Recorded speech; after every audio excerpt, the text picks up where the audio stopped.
Israel ও যুক্তরাষ্ট্রকে পাল্টা হামলা করে নাস্তানাবুদ করে দিচ্ছে ইরান।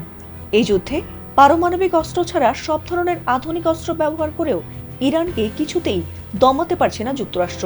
ইরানকে দমাতে যখন পারমাণবিক অস্ত্র ব্যবহারের কথা ভাবছে ট্রাম্প, ঠিক সেই মুহূর্তে বিষয়টি জানা মাত্রই গর্জে ওঠেন কিম জং উন। তিনি জানালেন, ইরানের এ যুদ্ধে পারমাণবিক অস্ত্র ব্যবহার করা হলে তারা নিজেদের পারমাণবিক সক্ষমতা দেখাবে এবং আমেরিকাকে গুড়িয়ে দেবে।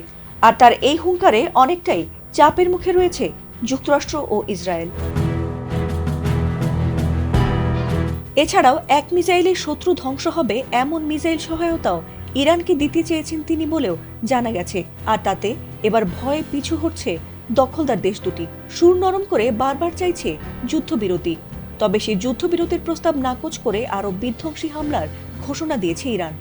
যুদ্ধের এই কঠিন পরিস্থিতিতে এবার ট্রাম্পকে কড়া হুঁশিয়ারি দিল উত্তর কোরিয়া। আমেরিকাকে শান্তি বিনষ্টকারী হিসেবে আখ্যা দিয়ে উত্তর কোরিয়ার প্রভাবশালী নেতা কিম জং উনের বোন কিম ইয়ো জং জানিয়েছেন, শত্রুদের কখনোই উত্তর কোরিয়ার ধৈর্য, ইচ্ছাশক্তি আর সক্ষমতাকে পরীক্ষা করার চেষ্টাও করা উচিত নয়।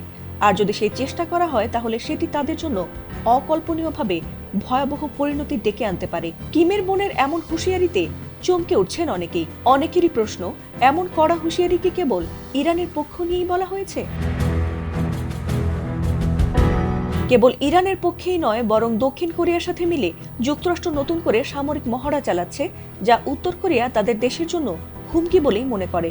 তাছাড়া চলমান যুদ্ধের মধ্যেই ট্রাম্পের দক্ষিণ কোরিয়ার সাথে মিলে এমন মহড়া দিতে চাওয়াটা কেবল নিজেদের জন্যই নয়, বরং বন্ধুদেশ ইরানের বিরুদ্ধে ব্যবহার করা হতে পারে বলে আশঙ্কা করছে উত্তর কোরিয়া। আর তাতেই গর্জে ওঠেন কিম। সোমবার থেকে শুরু হওয়া 10 দিনব্যাপী যুক্তরাষ্ট্র ও দক্ষিণ কোরিয়ার এই সামরিক মহড়াকে যদিও ট্রাম্প শান্তিপূর্ণ বলে দাবি করছে, তবে ইরানের যুদ্ধ লাগানোয় এবার এই মহড়াকে নিজের দেশের হামলার উস্কানি বলেও মনে করছে উত্তর কোরিয়া।